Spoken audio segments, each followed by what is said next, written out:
4K 240Hz 퀀텀 HDR 2000 곡률 1000R 풀 어레이 로컬 디밍 존이 무려 1196개인 정신이 몽롱해지는 스펙의 모니터 오디세이 네오 G8. 이런 괴물 같은 스펙에 가격은 140만원 밖에 되지 않습니다. 진짜 싸죠? 자, 시작부터 슬슬 이 댓글창 누르고 한마디 하려는 분들 계시네요. 자, 140만원이 싸다고? 이 돈이면 다른 거 산다? 이럴 분들이 많이 계실 텐데 일단 리뷰 가시죠. 자, 에이수스는 2017년 4K 144Hz 찐 G싱크 HDR 1000 이 괴물 같은 스펙의 PG276Q를 출시했습니다. 당시 가격이 300만원 중반이었는데 많이 비싸죠. 그리고 최근에는 PG326QX라는 모델도 출시를 했는데 가격이 420만원입니다. 패널 종류, G싱크 등 스펙이 다른 부분도 있지만 FALD 모니터라는 관점에서 보면 오디세이 네오 G8과 여러모로 닮았습니다. 자세히 한번 알아보죠. 네오 G8은 G9의 디자인을 베이스로 하고 있습니다. 매트한 느낌의 블랙, 하이그로시 화이트, 이 세련된 디자인입니다. 외형에서 가장 큰 특징은 후면의 코어 라이팅, 그리고 오디세이 패턴들입니다. 자세히 보니 디테일이 아주 좋습니다. 포트는 HDMI 2.1 포트 2개, DP 1.4 1개, USB 3.0 포트 2개, USB 포트를 PC와 연결해주는 업스트림 포트 하나, 스테레오 포트, 전원 포트로 구성이 되어 있습니다. 포트 쪽을 커버로 마감하는 구조라 케이블을 다 연결해도 디자인 깔끔합니다.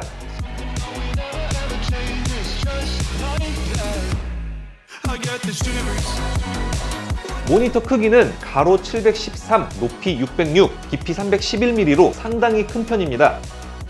곡률이 1000R이라 모니터가 크다는 건 구매 전 꼭 체크해야 합니다. 일반적인 모니터보다 많은 공간을 필요로 합니다. 액티브 디스플레이 사이즈는 세로 697, 가로 392mm의 32인치 4K 해상도입니다. 하단 베젤이 두꺼운 편이고 베젤 양 하단에는 RGB LED 라인이 있어 G9보다 더 게이밍 모니터다운 감성을 보여주네요. 스탠드는 각도 조절 틸트, 높이 조절 엘리베이션, 좌우 회전 스위블, 세로로 세울 수 있는 피벗까지 가능합니다. 디자인도 마음에 들고 스탠드도 견고해서 첫인상은 대부분 마음에 드는데 이 오게티 하나가 있네요. OSD 메뉴 조작 방식이 5버튼으로 되어 있습니다. G9은 물론이고 그 하위급 제품들도 조그 방식을 사용하는데 2022년에 출시된 모니터가 이렇다는 것도 불만이지만 실제 눌러보면 구분감이 별로고 너무 뻑뻑해서 모니터 세팅을 하다 보면 손이 아플 지경입니다. 자, 오디세이 아크를 보면 무선 컨트롤러가 들어갔던데 가격이 조금 오르더라도 컨트롤러를 적용했다면 더 좋았을 거라 생각됩니다. 자, 몇만 원 오른다고 이 정도 급의 모니터를 구매할 사람들이 이거 생각보다 비싸네, 안 사야지 라고 생각할까요? 저는 그 반대라 생각합니다.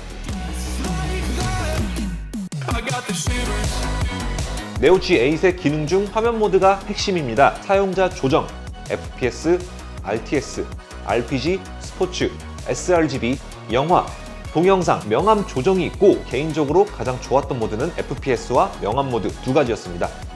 VA 패널만이 가지고 있는 진득하고 깊이감 있는 명암비를 느낄 수 있는 동영상 명암 모드, 그 외 게임과 인터넷 서핑 등 다방면으로 사용하기엔 FPS 모드가 적합했습니다. 특히 게임할 때 FPS 모드를 선택하게 되면 감마가 낮아지기 때문에 어두운 곳의 적을 더 쉽게 식별할 수 있었습니다. 다른 모드들도 특정 상황에 최적화된 설정을 보여줘서 좋았는데 문제는 역시 OSD 버튼이 조작하기에 피곤하네요. 일반적인 모니터보다 최대 4배 더 많은 화면을 보여줍니다. 테스트 영상에서도 알 수 있듯 우주사율 모니터는 더 부드러운 화면, 더 빠른 화면 렌더링으로 인게임에서 먼저 대응이 가능한 이점이 있습니다. 60과 144의 차이는 느끼겠는데 그 이상은 잘 못 느끼는 분들도 계실 거고 이게 필요한가에 대한 의문을 가진 분들도 있을 겁니다. 저도 240Hz의 필요성은 느끼지 못하지만 T1의 캐리아 선수가 LCK 썸머 시즌 이 모니터가 240Hz에서 144Hz로 다운그레이드 당한 것에 대해 불만을 토로한 적이 있습니다. 즉 프로들은 체감한다고도 볼 수 있죠. 144Hz 너무 불편하다. 게임 진짜 스킬을 못 펴겠어. 240을 하다가 140을 하면 진짜 차이가 또 심해가지고. 자, 그리고 요즘엔 4K, 8K대의 하이퍼 폴링 레이트를 가진 게이밍 마우스들이 출시되고 있는데 이런 하이엔드 마우스를 사용할 경우 고주사율에서 더 체감이 크다는 주장들이 있습니다. 그래서 결론은 뭐다? 높으면 높을수록 좋다는 거겠죠. 색 재현율 sRGB 100%, NTSC 85%, 어도비 RGB 87%, DCI P3 97%로 측정되었습니다. VA 패널이 색 재현율 안 좋다고 하는데 단순히 웹용, 사진, 그리고 유튜브 영상을 제작하는 제 입장에선 전혀 문제가 없다고 느꼈습니다. 명암비, 이 SDR 350CD 기준 명암비는 15000대 1로 측정되었고 HDR을 지원하는 콘텐츠에선 더 높은 명암비를 보여주겠죠. 해당 테스트는 풀 어레이 로컬 디밍을 끈 상태로 진행했기 때문에 FALD를 켜면 OLED가 아닌 이상 비교 대상은 없을 듯하네요. She was the curious kind. To hate, she was blind. Always love on her mind. Just come my way. UFO 테스트로 진행했습니다. PPS는 480, 720, 1080 이렇게 3단계로 진행했습니다. 먼저 즐겜 유저 수준인 480 PPS입니다. 표준, 빠르게, 익스트림 MBR 모드 잔상이 보이지 않습니다. 자, 나는 내가 하는 게임에서 이 상위 10% 정도는 되는 것 같다 하는 이제 게임 좀 한다는 분들을 가정으로 한 720 PPS입니다. Live it better. She want love and stay together.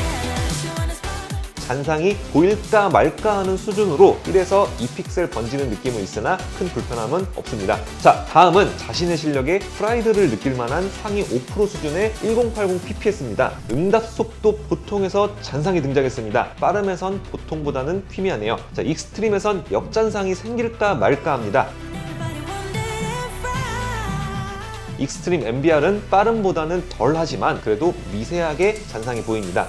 live your life just like you're young again. 일반적인 유저라면 어떤 모드를 사용하던 잔상을 느끼기 힘들겠지만 내가 게임 좀 한다, 그리고 피지컬도 좋고 손도 빠르고 에이밍도 민첩하다고 자부하는 분들께는 잔상이 보일 듯 합니다. 익스트림으로 설정할 경우 상황에 따라 잔상이 생기기도 하고 역잔상이 생기는 경우도 있어 차라리 잔상만 감수하는 익스트림 MBR이 가장 낫다고 느껴졌습니다. 절대적인 기준은 아니고 게임 장르 그리고 개개인의 플레이 스타일에 따라 맞는 설정이 다 다를 수도 있으니 실제로 사용해보며 맞추는 게 정답이겠죠.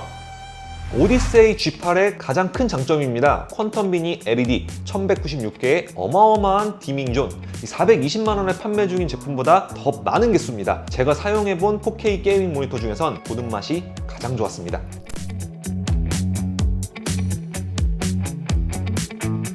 특히 검은색 배경에 날리는 불씨, 페인트 명암비가 극대화되는 장면을 실제로 본다면 앞서 언급한 단점들을 잊고 이걸 사야겠다는 생각이 들 겁니다. 이건 광고용 멘트가 아닌 제 진심을 말씀드리는 겁니다.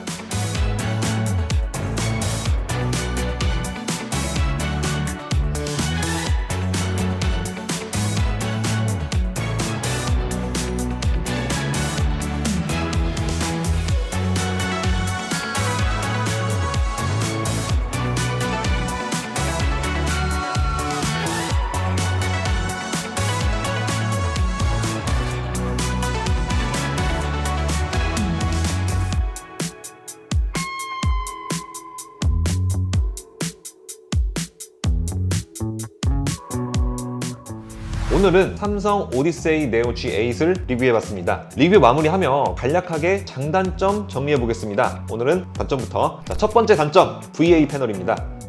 색 재현율도 중간, 응답 속도도 중간, 시야각도 중간, 뭐든지 중간인 애매한 패널이죠. 그래서 극딜 당하죠. 이건 뭐 부정할 수 없습니다. 자, 두 번째 단점, OSD 버튼의 불편함입니다. 리뷰를 준비하면서 모니터 설정을 이렇게 바꾸고 저렇게 바꾸고 수십 개의 인서트를 찍으며 OSD 버튼 조작할 때마다 진짜 짜증났습니다. 리모컨 바라지도 않습니다. 근데 도구도 아니고 이 시대를 역행하는 OSD 버튼. 자, 세 번째, 시야각입니다. 제가 G9을 사용할 땐 VA 패널이라도 시야각의 불편함을 전혀 못 느꼈습니다. 어차피 1000R이라는 어마어마한 공률 때문에 어딜 봐도 다 비슷한 색감이었습니다. G8도 똑같은 1000R의 공률을 가지고 있어 좌우로는 문제가 없었는데 모니터의 상하 크기가 크다 보니 패널을 조금 가까이서 보게 되면 모니터 상하로 색감이 달라지는 문제를 느꼈습니다. 특히 흰색 배경에서 눈과 멀리 있는 곳은 색 온도가 올라간다는 느낌을 받았습니다. 자, 모니터에서 조금 떨어져서 볼 때는 문제가 전혀 없고 모니터에 가까이 붙으면 생기는 단점입니다. 자, 그럼 장점 뭐가 있을까요? 첫 번째 단점이 장점입니다. VA 패널, 안 좋게 말하면 애매한 패널이지만 이걸 반대로 표현하면 올라운드 패널이라는 것이죠. 하나의 모니터로 FPS도 하고 영화도 보고 콘솔 게임, 영상 편집, 사진 보정, 이 모든 것을 큰 불편함 없이 다 할 수 있는 모니터라는 거죠. 특히 삼성 VA 패널의 명암비가 워낙 좋다 보니 HDR 게임과 HDR 영상을 소비하는 비중이 높다면 이 가격대에선 비교 대상이 없을 겁니다. 두 번째 장점, 가성비입니다. 4K 240Hz 퀀텀 HDR 2000 1196개의 디밍존을 가진 모니터가 140만원, 이게 바로 가성비입니다. 비슷한 가격대에 비교 가능한 제품이 있다면 반박 달게 받겠습니다. 세 번째 장점, 1196개의 로컬 디밍존입니다. 300만원, 400만원에 판매되던 초기 FALD 모니터들이 보통 500개 정도였으니 그보다 2배 이상 많아졌습니다. 물론 GA가 비슷한 디밍존을 가진 제품도 있으나 문제는 가격이죠. 자, 초창기 모델 대비 디밍존이 2배 이상 늘면서 FALD 모니터의 단점으로 지적되던 블루밍 현상이 확연하게 줄었습니다. 광원이 크다면 잘 느끼지 못하지만 작은 광원을 미세하게 표현하는 부분에 있어서는 생동감 넘쳤습니다. 자, 리뷰를 하며 이해가 가지 않을 정도로 아쉬운 부분도 있었고 이 140만 원이라는 가격이 저렴해 보일 정도로 마음에 드는 장점도 있었습니다. 자, 사용하는 사람들에 따라 다르겠지만 게임, 영화, 콘솔, 영상과 사진, 이 모든 걸 하나의 모니터로 해결하고 있는 제 기준에선 최고의 가성비 모니터라 생각하고요. 조금 다른 이야기지만 저는 삼성이 아이패드처럼 디밍존 2500개 정도 넣고 오디세이 아크에서 보여줬던 전용 컨트롤러 그리고 타이젠 OS를 넣어 OTT까지 즐길 수 있는 끝판왕 제품도 출시하면 어떨까라는 생각이 들기도 합니다. 오늘 준비한 리뷰 여기까지입니다. 영상이 오디세이 네오 G8을 고민 중인 분들께 도움되었으면 합니다. 감사합니다.